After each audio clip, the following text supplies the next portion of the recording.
सिर ढकने की परंपरा हिंदू धर्म की देन है। प्राचीन काल में राजा लोग मुकुट पहनते थे।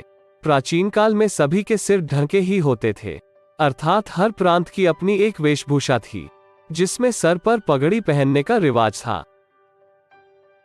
राजस्थान, मालवा और निमाड़ के ग्रामीण क्षेत्रों में आज भी कई लोग सिर पर साफा बांधकर रखते हैं। महिलाएं सिर पर ओढ़नी या पल्लू डालकर ही रहती थीं। ऐसे में वे सभी जब मंदिर जाते थे तो सिर ढका ही होता था।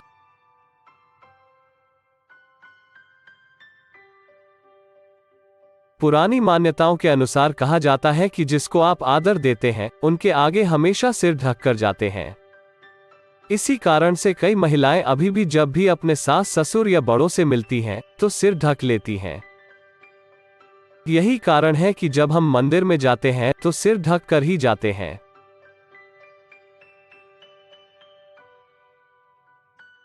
सिर ढक कर रखना सम्मान सूचक भी माना जाता है। सर की पगड़ी को कुछ लोग अपनी इज्जत से जोड़कर देखते हैं। राजाओं के लिए उनके मुकुट सम्मान के सूचक होते थे। ऐसे में कुछ लोग यह मानते हैं कि यदि मंदिर जाएं तो अपना रुतबा व सम्मान सभी प्रभु के चरणों में रख दें। मतलब यह कि सर खुला रखकर जाएं।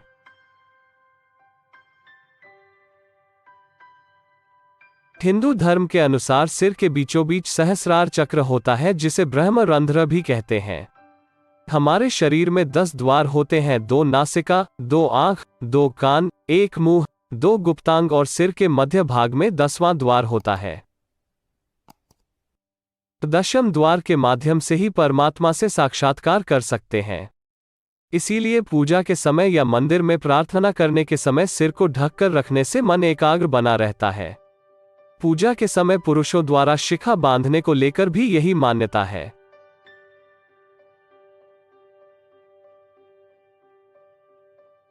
सिर मनुष्य के अंगों में सबसे संवेदनशील स्थान होता है और इस संवेदनशील स्थान को मौसम की मार, कीटाणुओं के हमले, पत्थर आदि लगने, गिरने या लड़ाई झगड़े में सिर को बचाने के लिए सिर पर पगड़ी, साफा या टोप लगाया जाता था, जैसे कि आजकल गाड़ी चलाने के लिए हेलमेट जरूरी हो गया है।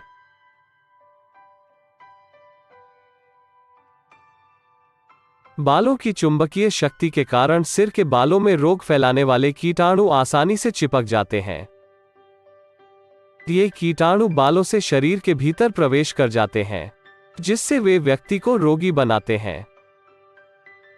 यह भी कहते हैं कि आकाशीय विद्युतीय तरंगें खुले सिर वाले व्यक्तियों के भीतर प्रवेश कर क्रोध, सिरदर्द, आंखों में कमजोरी आदि रोगों को जन्म देती हैं। सिर के पहनावे को कपालिका, शिरस्त्राण, शिरावस्त्र और शिरोवेश कहते हैं। यह कपालिका कई प्रकार की होती है। प्रत्येक प्रांत में यह अलग अलग किस्म, नाम, रंग और रूप में होती है। राजा महाराजाओं के तो एक से एक स्टाइल के टोप, पगड़ी या मुकुट हुआ करते थे, लेकिन हम सामान्य जनों द्वारा पहने जाने वाले कपालिका के बारे में ही बात करेंगे। यहां ध्यान रखने वाली बात यह है कि टोपी और पगड़ी में फर्क होता है।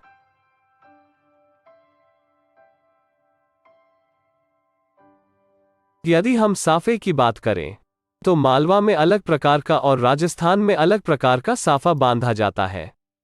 इसे पगड़ी या फेटा भी कहते हैं।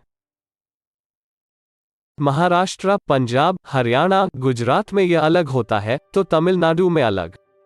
प्राचीन काल और मध्यकाल में लगभग सभी भारतीय यह पहनते थे। राजस्थान में भी मारवाड़ी साफा अलग तो सामान्य राजस्थानी साफा अलग होता है। मुगलों ने अफगानी, पठानी और पंजाबी साफे को अपनाया। सिखों ने इन्हीं साफे को जड्डे में बदल दिया, जो कि उन्हें एक अलग ही पहचान देता है।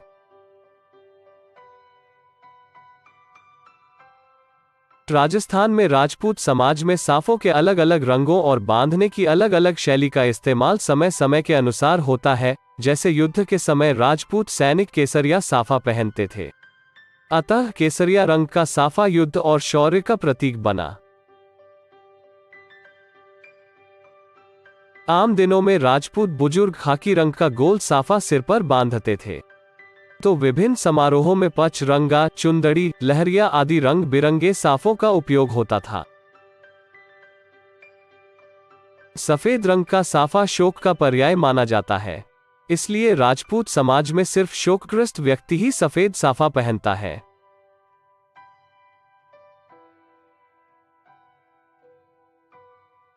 आज भी मांगलिक या धार्मिक कार्यों में साफा पहने जाने का प्रचलन है, जिससे कि किसी भी प्रकार के रस्मों रिवाज में एक सम्मान, संस्कृति और आध्यात्मिकता की पहचान होती है।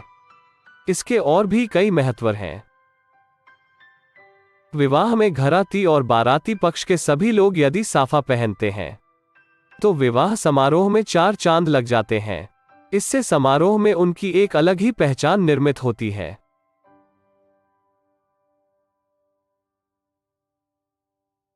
टोपी सिर का एक ऐसा पहनावा है जो कि अधिकतर भारतीय हमेशा पहने रखते हैं। जिस गांधी टोपी को गांधी टोपी कहा जाता है, गांधी जी ने उसे कभी नहीं पहना होगा। दरअसल यह महाराष्ट्र के गांव में पहनी जाने वाली टोपी है। इसी तरह हिमाचली टोपी, नेपाली टोपी, तमिल टोपी, मणिपुरी टोपी, पठानी टोपी, हैदराबादी टोपी आदि अनेक प्रकार की टोपियां होती हैं। भारत में कई प्रकार की टोपियां प्रचलित हैं।